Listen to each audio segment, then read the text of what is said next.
TJ Dillashaw versus Urijah Faber. Ooh. That's a rumored bout to be occurring because TJ has been off for 2 years after his his post-USADA suspension. After 2 years, due to taking EPO, he took like a hematocrit stimulant of some kind.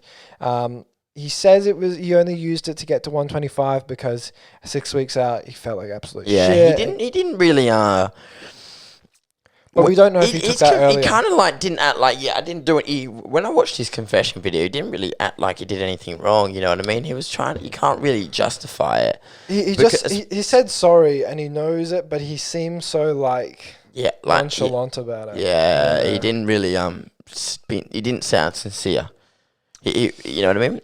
He can't. He was it was almost sounded a little bit reckless, just a little bit. You know what I mean? It is reckless to take EPO while you're a UFC fighter. And he lost too, but he's also had shoulder replacement surgery, and he's had to have a whole numerous amounts of surgeries, and he put it openly on his Instagram page. But one thing I gotta admit though is kickboxing is off the charts. That TJ Dillashaw. His work with Dwayne Ludwig at Bang Muay Thai. Yeah. They've got some, even footwork is very interesting how they break down footwork. Yeah.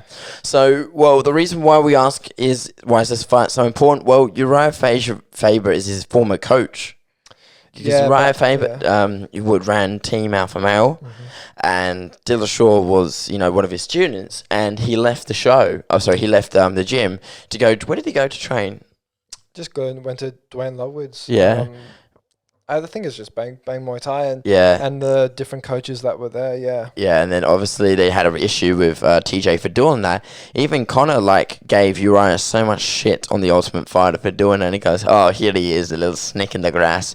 You should go back and fight him." Yeah, I mean that's where the TJ's a snake kind of came from, and then I mean it carried on so much that the following Ultimate Fighter, we had Cody Garbrandt against TJ Dillashaw, and even TJ admitted, he even embraced the snake kind of personality. But he even got a tattoo on his arm that was a snake. Wow! Because and then even some of his branding, he uses it's like a cobra, for the Killashaw kind of TJ Dillashaw brand. So he's very much embraced the persona of being a snake because he knows he's hated. But, the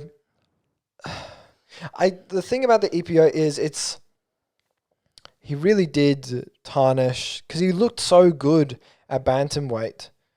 He really did, I think, tarnish his credibility of his earlier. That's what happens. When John Jones tested positive, there was always the question of when did he start? Yeah. Right? And then if that person's not inclined to really tell you, or you can't know for sure, then it really puts in all those other fights you put a tremendous amount of work in, and most likely one legitimately. Yeah. It puts them in jeopardy. So for him to have this story, the story time fight against Urijah Faber, rumored to happen this year, it's very interesting because Faber was kind of semi-retired. I think there was a fight with he was going to step into fight was it Yusong Dong or something like that. Yeah. He said he was going to come in and if need be, he was going to be a fighter replacement, and then within a day's notice he wasn't needed anymore. So since then, he hasn't been fighting after he lost to Peter Yan. Which was not pretty, by the way. Peter Yan.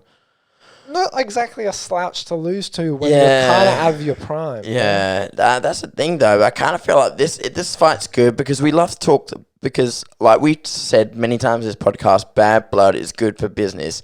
And you got a former student against his former teacher storyline going on right there. So I reckon it will sell big time. I think it will sell big time, and it could definitely rival a lot of cards that happened this year. I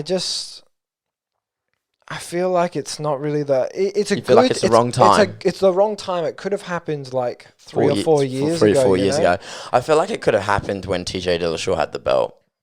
I think that would have worked out better. I wasn't too sure if maybe injury sidelined Faber because he's a bit older. Yeah. However, no matter how way you put it, DJ is a fucking killer. Yeah. His strength and conditioning workouts are fucking insane. Yeah. Insane at the training lab. So he's got an incredible mental fortitude to actually go through the weight cut that he went through. And when he stepped on that scales to face Henry Cejudo, he just, I don't know, he was already a small guy. He was already a ripped guy, and he got even more like. He could have fought at, to be honest, he could have fought at featherweight. Yeah. Quite easily. Yeah.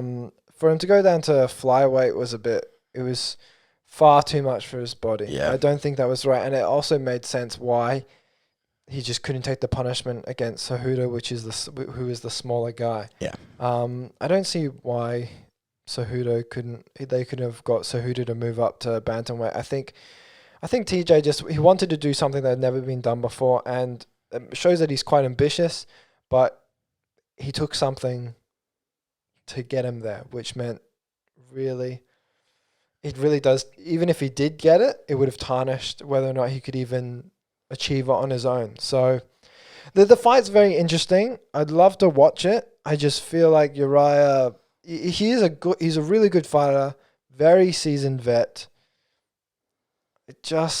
I see TJ like fucking just knocking him out in the first round, honestly. And that we don't want to see, especially when people knock out a legend, you know what I mean? We just saw Frankie Edgar. I'd rather not see Faber knocked out again because that one against Peter Yan, that was rough to see. I don't know. It's not exactly someone you would want to see knocked out for someone he's easily a Hall of Famer for sure. Yeah.